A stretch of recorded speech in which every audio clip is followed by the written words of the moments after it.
All right, early risers, it's time to talk about something crucial to every journey towards greatness: resilience. Life's not a straight line, and it's not always easy. It's a battlefield where you're going to face moments that'll make you question everything, including yourself.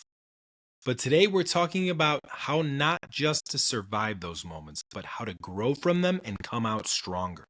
Listen, resilience isn't something you're born with, it's something you build. And the only way to build it is by going through tough shit. So if you're ready to embrace the grind, buckle up.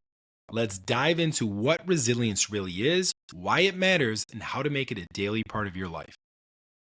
First off, let's break down what resilience actually is. Resilience isn't about staying positive all the time, and it's not about avoiding struggle.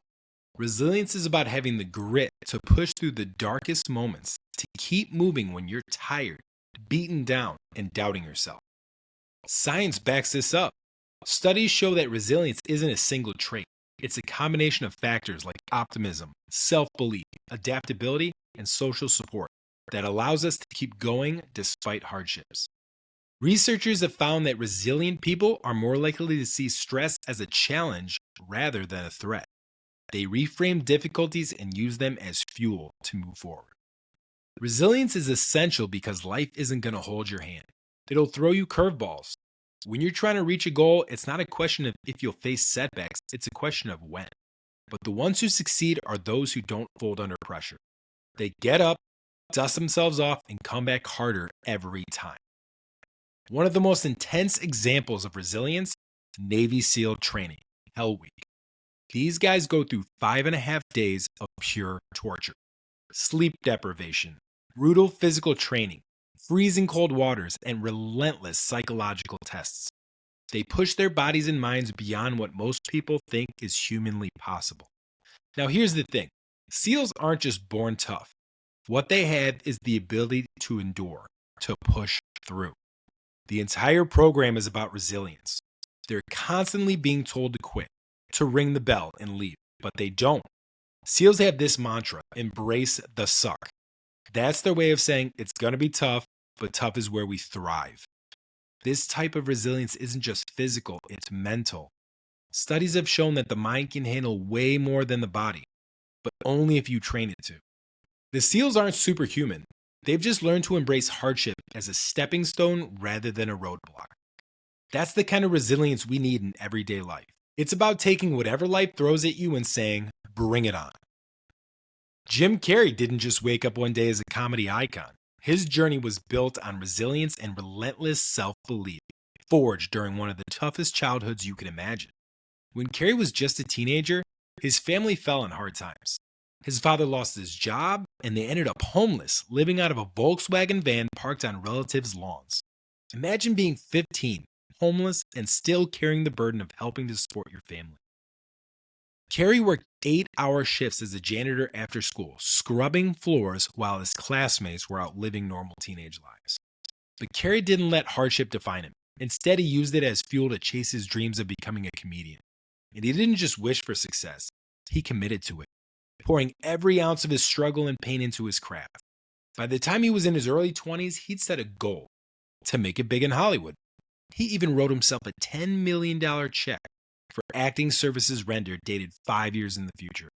And guess what? Just before that date, he landed Dumb and Dumber and Ace Ventura, 2 films that would cement him as one of the world's highest paid comedians.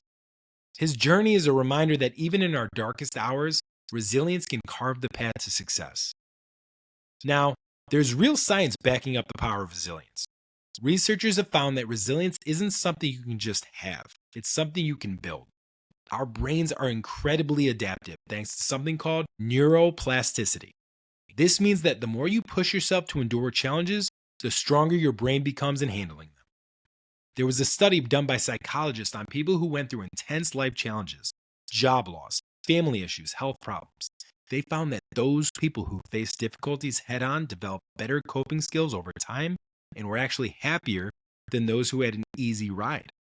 Facing hardship made them stronger, more resilient, and even more content with life. So when you're struggling, remember that your brain is being rewired to handle even more. It's a skill you're building, one tough day at a time. Now, Let's talk about Nelson Mandela. When you talk about resilience and facing down unimaginable odds, this man's name has to be right there at the top. Mandela fought against apartheid in South Africa, a system that was brutal, oppressive, and designed to keep people like him from even having a voice. He was arrested, sentenced to life in prison, and locked away for 27 years. Just imagine, 27 years locked up, away from your family, your friends, knowing that the world outside is carrying on and that your fight could be over. But Mandela didn't give in. He didn't sit in that cell and waste away. He used that time to sharpen his mind, to strategize, to build relationships even with the prison guards. And when he was finally released, he came out stronger and more determined than ever.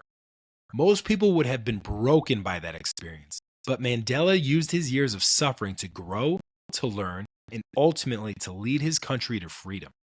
He became the first black president of South Africa, but more than that, he became a symbol of resilience and forgiveness. His story shows that even in the worst situations, you can still choose how to respond. You can still choose to rise above the chaos and make a difference.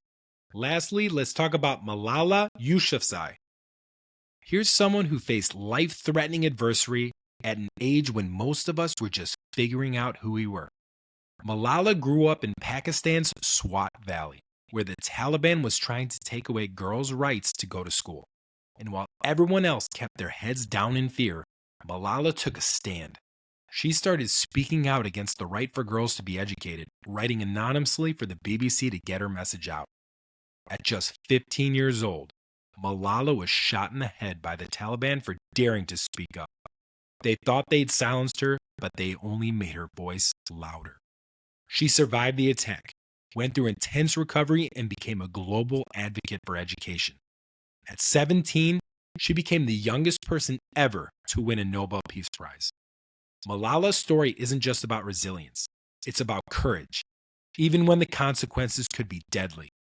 Her life is a testament to the idea that you're never too young, too powerless, or too afraid to make a difference. The world tried to silence her, but she turned that attack into her fuel, amplifying her message and impacting millions. So, early risers, you might be wondering, how do you start building resilience? Here's the secret. It starts small. Resilience isn't something you gain overnight. It's built one choice at a time. Here's some quick ideas on how to get started. Number 1, set a daily challenge. Push yourself a little more every day. Maybe it's getting up an hour earlier, working out when you don't feel like it, or taking on a tough project. Number 2, reframe setbacks. Next time you fail, don't see it as the end. Ask yourself, what can I learn from this? The more you train yourself to see setbacks as lessons, the more resilient you become. Number 3, practice gratitude. Research shows that grateful people are more resilient. They don't let setbacks define them because they focus on what they have, not what they lack. Number 4, surround yourself with tough-minded people. You need a support system that believes in pushing through the hard stuff, not people who will baby you.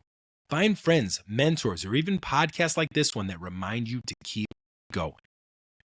Remember, early risers, resilience isn't about never facing hardships. It's about coming back stronger every time. When life hits, hit back harder. Embrace the grind, face the chaos, and keep showing up because that's where the real strength is built. Before we wrap, head over to speakpipe.com/beforethesun and tell me your name, where you're from, and a challenge you faced head on. Let's keep pushing this community forward together. And as always, get the fuck up. Go.